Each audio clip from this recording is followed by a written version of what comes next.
Lagos Fashion Week now one of the major highlights also for the fashion industry. But then I get one Obonge guest we see understand a lot for this space, and now the CMO, Chief Marketing Officer of Luppon, and now one of the top fashion brand for inside the country. We get FemiAdegolu. You're very much welcome, Mr. FemiAdegolu. Thank you, brother. Thank you so much. So one of the major things we say we need to understand about the fashion industry before this country, we say gone are the days where we say major things they happen for the fashion industry. Gone are the days where we say people they were always one way for some of the top fashion brands for the US, for the UK. But now Nigerians right now don't they patronize their own homemade fashion product. How you take see the fashion industry in a couple of years, and where you see them in forthcoming year? Well, for now we're doing a lot. You know, even let me even bust your brains up. Our fashion culture here is much more appreciated by people abroad. Nigerians in diaspora, they're the ones who are really, you know, crazy about the things we do, the designs. If you check the Lagos Fashion Week, most of the people you see there coming to actually patronize our stuff are even foreigners.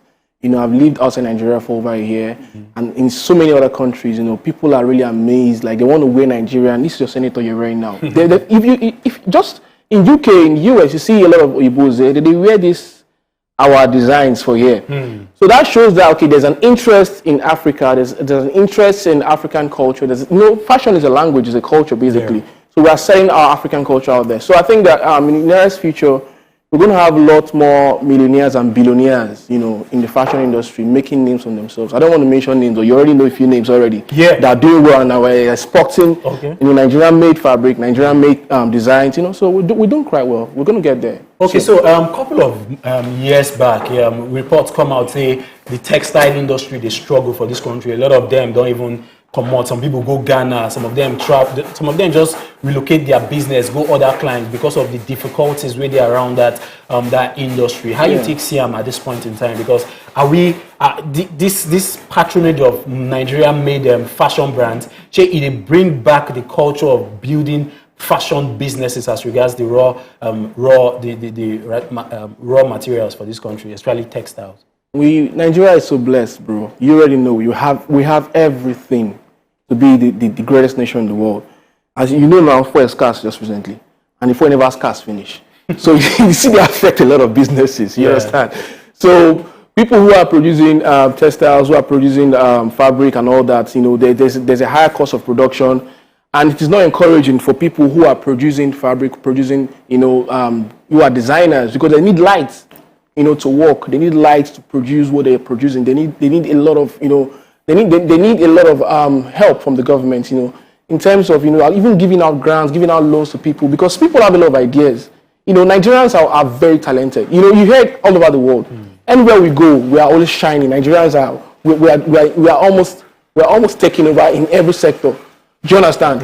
So, like, I think that I think basically what we just need is a very conducive environment for business to work. Fashion and designers, you know, fabric makers, and, you know, people who are producing fabric. Basically, they need a lot of help, basically, from the government. And, okay, so as a key stakeholder now for the fashion industry for inside Nigeria, you don't mention say you need help from the government, but which kind of help you need? You know, say even the religious book talks say make you ask and it shall be given. But not right now, you just talk say help. Which kind of help you say the industry need at this point in time from the government? How the government will use come play into your space and help you guys out? The major thing for every country we do on our lights. Nigeria no get light, and when you want to even buy for this cars, you understand? Just imagine a factory where they produce fabric now, or you get one big, very big industry or factory where they produce, where they design wares for people. Now, when for no day, light no day, how do you expect them to work? They're going to delay their customers, and also people who who have already pre-ordered those products or those designs or whatever. We'll be kept waiting, and the customers will also complain. So it's quite it's a problem, basically. If there's light, you know, I think that solves one of the major problems. Once there's light, I think that's one of the major problems we have. Okay, so for your industry, looking at people maybe say don't they at least a little bit established. Some people don't even meet the demand, and when I say they don't meet the demand, they always outsource They are sewing, they are finishing, either they carry and go China, go sew. What exactly be that? Why we get that gap exactly? Say we don't get people where we say if you do confirm finishing. You get people who say they're into shoes, bags. They always go China. So it just be like say we just get the brand, but we bring them, we still the import them. People will just label them. What exactly be the way forward as regards that loophole we did for that area? You know, say there's one ideology we don't sell give Nigerians. Say, okay, when you see made in Nigeria, sometimes people don't really value it. People look at it less. When you see a brand made in London, they feel like, okay, this brand better pass one made in Nigeria. That narrative don't they change? It don't change more. But we still have a lot of work to do, because I think that the people who are making this, fabric, who are making designs, who are making the clothing and all that, sometimes they use substandard, materials. And sometimes it's because of the fact that the business environment here is quite tough, as I just mentioned like now. You understand? And they're looking at the cost of producing this the item, and looking at their gain, their profits. At the end of the day, they are not making so much. So sometimes they say it's cheaper for you to even import and come here. Yeah, sometimes because at least even though it's not even cheaper, but say okay, when you do them from those other countries, you are getting premium, and you're getting excellent work.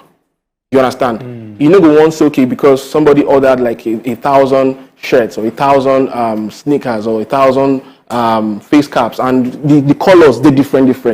You understand? This one are blue, this one are light blue, this one are heaven blue, this one are you understand? So when you come say okay, somebody ordered navy blue, and the blue they different blue. Yeah. You understand? So sometimes the person material don't finish, they'll tell you say light no day, we no fit, So a lot of things happening. So sometimes I think that's the reason why people go out there to bring it here.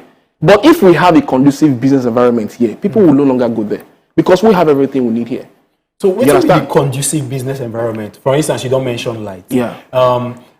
Vietnam, na country, we say almost all their income as regards revenue, we say the whole country they use bank on, now from clothing. A lot of fashion brands, they always go there, go produce their own material. We get the likes. I don't know if you just mention brand, top fashion sporting brand. Yeah. They always go there, go collect material and all that. How you say Nigeria if you use emulate? Because we get the numbers, we get the data, we get people really crazy about fashion. Nigerians are really crazy, are creative, especially in the fashion space. Especially for your industry, you know all these things. But how you say government fees come in? As we not just light, but she made them bring machineries. What exactly the industry need at this point in time beyond light and beyond some kind of policies?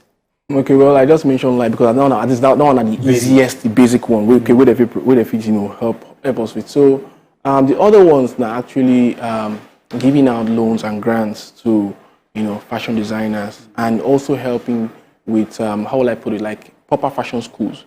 Nigeria, the Nigerian economy is oil focused, it's oil based. You understand? That's where most of our GDP comes from.